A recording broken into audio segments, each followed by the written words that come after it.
L'employeur peut-il rechercher des informations sur moi sur Internet? Eh bien, qu'est-ce que nous dit la CNIL? La CNIL nous dit oui, si l'employeur recherche des informations sur des sites de recrutement pour lesquels il achète des accès, donc du type Monster, APEC, Cadre Emploi. Oui, s'il recherche des informations sur les réseaux sociaux professionnels, LinkedIn, Viadeo, Do You Buzz, etc.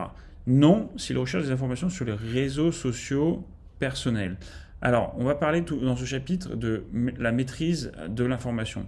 Aujourd'hui, on sait que Internet est un des outils les plus poussifs, c'est-à-dire dans lesquels vous allez pouvoir diffuser sur l'ensemble de la toile à un maximum de personnes, ce que vous ne pourriez pas faire si vous aviez comme un fonctionnement comme avant, avec des lettres de motivation où il fallait les envoyer.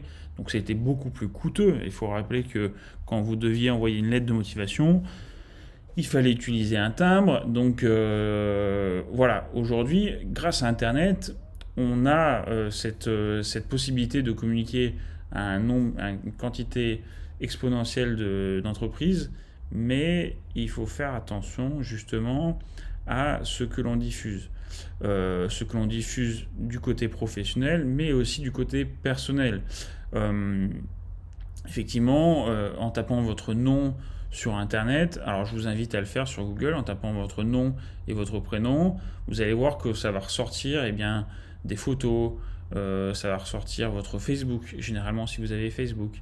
Et là, même si la CNIL nous dit que l'employeur n'a pas le droit de collecter ces informations et que cela peut entraîner une enquête de moralité, il faut savoir quand même que les recruteurs peuvent être amenés à faire des recherches sur vous, sur Internet. Donc c'est pour ça que ça va être vraiment important déjà de cloisonner un petit peu vos réseaux sociaux personnels comme Facebook. Il va falloir que ce soit un réseau social que vous allez potentiellement fermer. Donc ça ne va pas être l'objectif d'aujourd'hui, mais sachez que vous pouvez limiter l'accès à votre profil.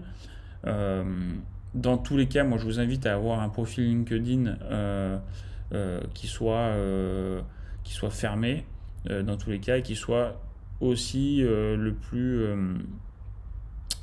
plus professionnel possible quand même au cas où.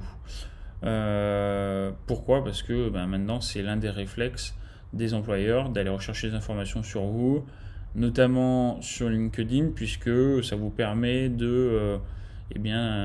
d'avoir plus d'informations sur la personne, de peut-être voir si on a des personnes en commun, de voir s'il y a des recommandations sur LinkedIn.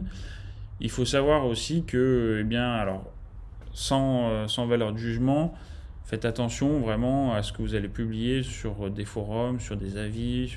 On parle des avis sur les employeurs. Voilà. Faites attention quand vous publiez, quand vous utilisez Internet, de bien maîtriser cette information parce que ça peut être risqué pour vous. Je vous propose maintenant de passer un petit peu sur justement comment gérer son image virtuelle.